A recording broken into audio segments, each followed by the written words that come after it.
une constitution et qui nous régit. Alors que vous avez signé le PV des non-conciliations, comment est-ce que vous avez signé le PV des non-conciliations, ensuite déposer un autre PV avec un candidat? C'est-à-dire, s'il faudrait comprendre les choses, dans notre charte, il y a un mode de prise de décision, c'est l'article 17e.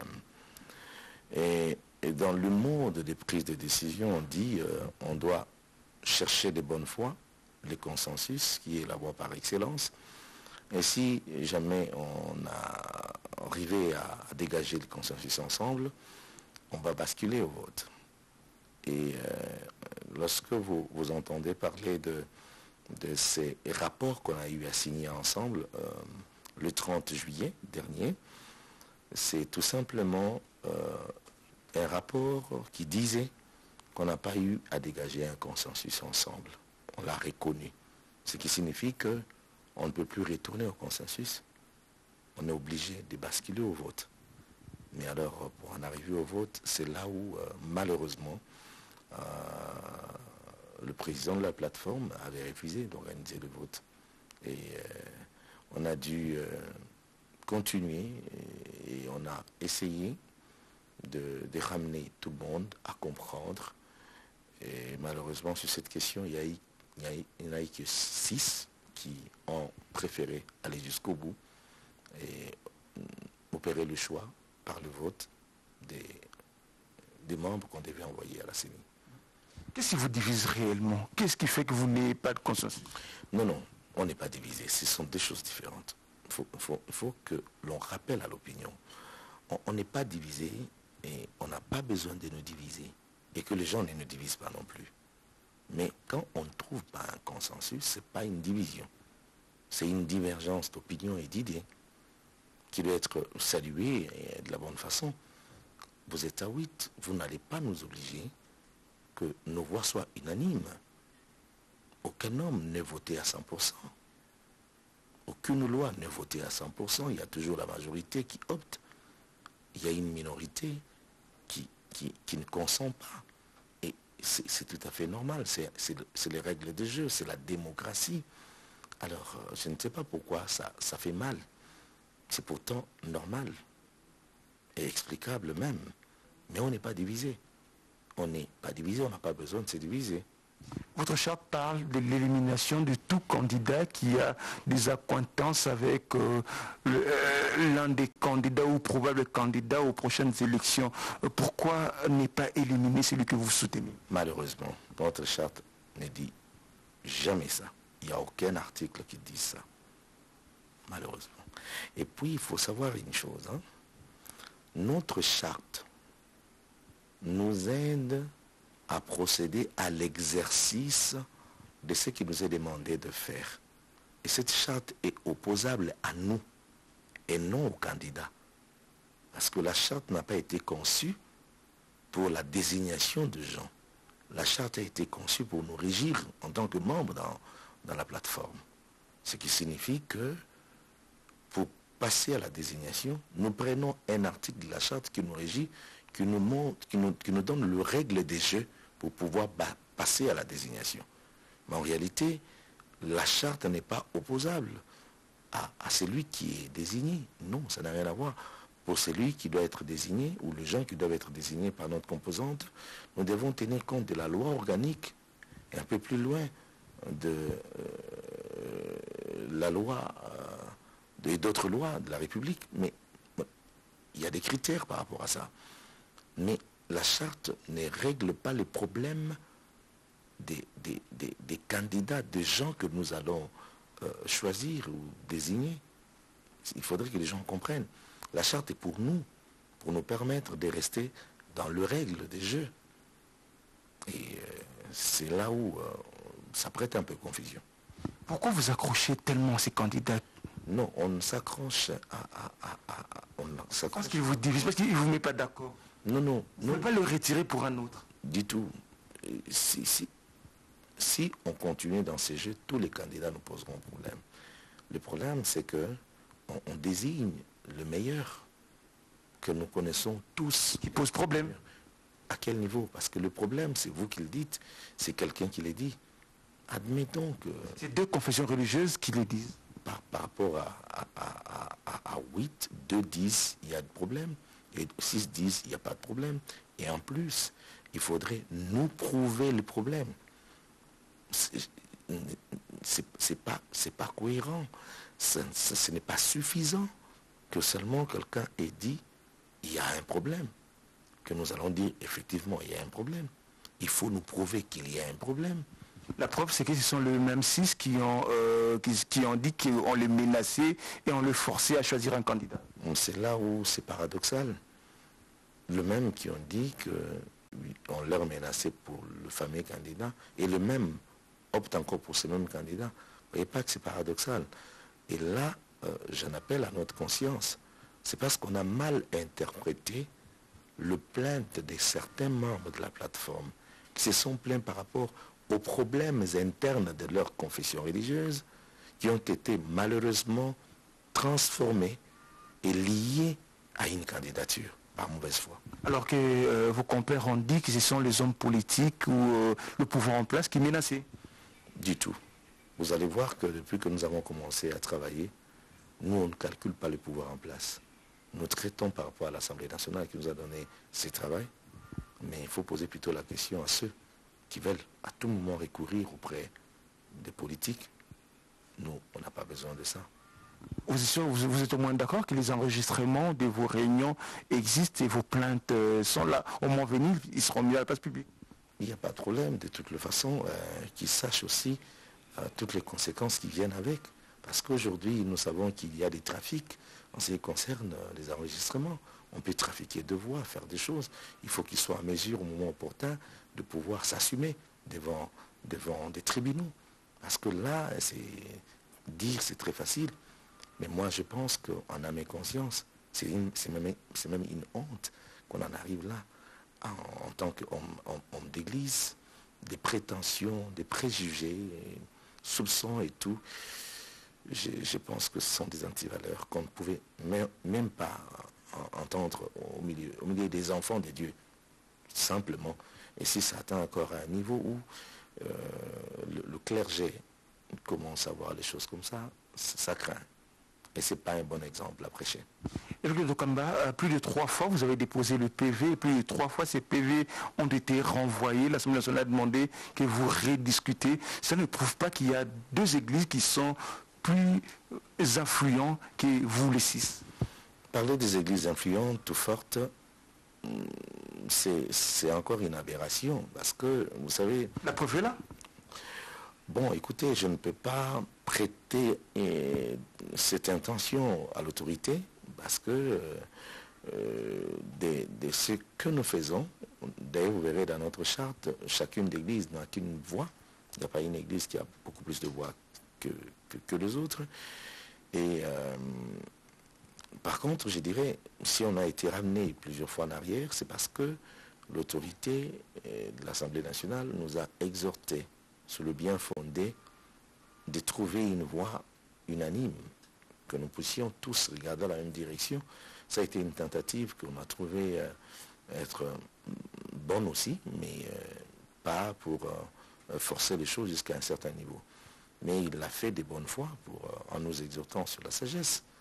Mais on n'est pas arrivé au résultat escompté, donc on ne peut que basculer à ce que nous nous sommes dit, ce que nous avons ratifié dans nos textes. L'Assemblée nationale vous a encore donné 72 heures de plus pour rediscuter, mais à la grande surprise, ce sont vous, les 6 églises, qui avez refusé d'aller discuter avec les autres. Non. C'est une mauvaise information. On n'a jamais refusé une invitation quelconque, nulle part, et en aucune fois. Par contre, c'est quelquefois, nous avons à notre tour lancé des invitations parce qu'il y avait une léthargie qui s'installait et on a dû lancer des invitations que quelques-unes des confessions, c'est-à-dire les 2, n'ont pas répondu. Ils ont dit que ce n'était pas à vous d'inviter, c'est le président et le vice-président d'inviter. Bon. C'est eux qui représentent la composante confession religieuse. Bon, je ne les ai pas entendus dire ça, mais si quelqu'un pense que c'est ainsi, c'est aller de côté parce que la charte a réglé cette question à son article 16e.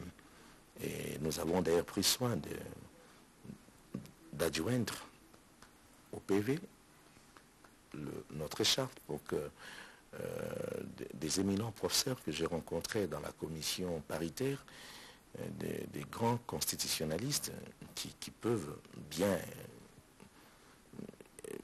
étudier la question, sauront si nous avons respecté ou pas la charte. Et c'est ça le problème, c'est une culture de respect et d'honneur pour les autres. Parce que ça aussi, c'est une éducation de savoir respecter les autres, avoir des retenues. Et malheureusement, quelques-uns n'en ont pas. Bon, c'est leur affaire, il n'y a pas de problème. Mais je crois que nous avons été réglo, nous avons été dans le texte. C'est encore là un problème, une culture de respect des textes. Et cette même charte qui dit que c'est le président de la plateforme qui engage, qui signe le PV. À son absence, c'est le vice-président. Du tout, du tout. Ce que les gens ne comprennent pas, nous avons mis la charte à la disposition du pouvoir public et nous rappelons à tout le monde que c'est le pouvoir qu'a le président de la plateforme, c'est un pouvoir par procuration, par délégation. À telle enseigne que le président de la plateforme ne peut même pas signer une lettre en notre nom, à nous tous, si on ne lui permet pas de le faire. Donc, alors que lorsque le président de l'Assemblée nationale envoie de correspondance, il écrit à Monseigneur Outembi, président de la plateforme confession religieuse. Non, non, pas forcément. Il lui écrit et il nous écrit aussi. Tous nous sommes saisis par la correspondance. Mais pour le PV, c'est lui qui doit signer, le PV, c'est lui qui doit envoyer les PV. Du tout. Dans notre charte, on ne dit pas ça. Il n'y a aucune disposition qui dit ça. Mais c'est lui qui engage la plateforme. Il engage la plateforme par la permission, par la délégation, par l'accord de ses pairs, et de la majorité et de tous les membres. Qu'est-ce qui va se passer? Vous déposez le PV, les 6 églises déposent le PV, les 2 autres, l'église catholique et protestante, appellent à l'arbitrage du président de la République. Qu'est-ce qui va se passer après? C'est là où nous demandons à ce qu'il y ait une séparation de pouvoir, l'indépendance même des institutions. Nous pensons que le président de la République a beaucoup de choses à faire et rentrer dans les prérogatives d'une autre institution, tel que je le connais, il ne peut pas se permettre de le faire. Il ne peut pas arbitrer sur ça. Le travail que nous faisons ne nous a pas été donné par la présidence. Le travail nous a été donné par l'Assemblée nationale. Et je vois mal comment le président peut s'ingérer dans les choses qui ne lui concernent pas, malheureusement. Vous ne craignez pas que l'histoire puisse se réécrire, qu'on revienne sur le Kamalonga? Non, non, ça n'a rien à voir. Le Kamalonga est autre. Parce que la grande différence, c'est que vous verrez à combien de fois on est rentré en arrière pour pouvoir trouver une voie de sortie, et permettre à toutes les confessions de se ressaisir et de travailler ensemble. Mais il y a une volonté de ne pas ratifier par rapport à la décision à prendre, tous. Et voilà, donc ça n'a rien à voir. Donc ça, c'est par contre une histoire où quelques confessions refusent simplement d'endosser la responsabilité de la désignation. Vous êtes peut-être à une frange politique qui pense que c'est inopportun en ce moment d'établir le bureau de la CENI. Le non-accord entre les confessions religieuses risque d'amener au glissement. Vous êtes prêt à endosser la responsabilité? Du tout. Voilà pourquoi nous disons et nous en appelons à la conscience de tous les Congolais et à la responsabilité de la population. Vous nous avez vus, nous avons fini notre travail. Et c'est à l'Assemblée nationale d'entériner, parce que c'est la voix de la majorité. Et par après, si l'Assemblée trouve qu'elle voudra faire encore allégeance au caprice, et si jamais il y a le glissement, vous connaissez les auteurs, parce que nous n'optons pas pour ça. Malheureusement, nous restons réalistes et nous l'avions dit en son temps et nous continuons à dire, à insister, s'il vous plaît, nous voulons les élections en 2023, dans le délai constitutionnel. Et il faut qu'on évite toutes sortes de manœuvres ou de dilatoires qui peuvent conduire à un glissement. Et c'est ce que nous refusons forcément. Mais alors, s'il faudrait être réaliste, c'est maintenant qu'il faut faire avancer les choses. C'est maintenant qu'il faut établir le bureau de la CENI. C'est maintenant qu'il faut responsabiliser un groupe de personnes qui sont censées continuer le travail pour nous donner des bonnes élections. Des élections libres, démocratiques et apaisées. Si vous étiez encore demandé de rediscuter avec les deux autres confessions religieuses, l'Église catholique et protestante, qui continuent à vous refuser le droit de déposer les PV, vous êtes prêt à le faire? Écoutez, je dirais une chose. Vous savez, un jour, M. l'abbé Donatien Cholet a dit, ce que vous n'arrivez pas à régler en un jour, même si on vous accordait 7 mois ou une année, vous ne saurez jamais y arriver. C'est-à-dire, en plus, il faudrait que l'autorité établie, que nous continuons à respecter et à honorer, juge si l'Assemblée nationale trouve qu'on doit continuer à tergiverser jusqu'à nous retourner en arrière, d'autant plus que le preuve cela, il n'y a pas une volonté de pouvoir aller jusqu'au bout de ces deux confessions religieuses. Alors, si l'on trouve qu'on doit... Mais nous, on est ouvert. D'ailleurs, nous avons dit, on n'est pas divisé. Dans notre plateforme, nous continuerons à nous réunir. S'il faudrait qu'on se réunisse aujourd'hui ou demain pour beaucoup d'autres sujets, on est partant. On a le travail à faire, on est ensemble, on est un corps.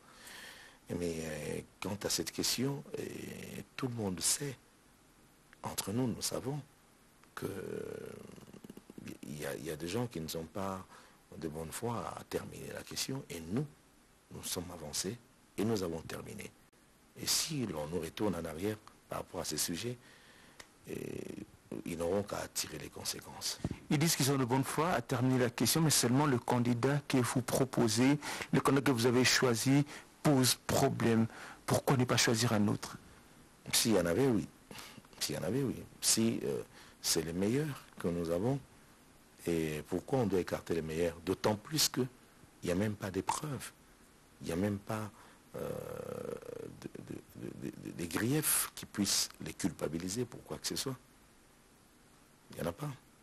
Parce que les gens ne comprennent pas.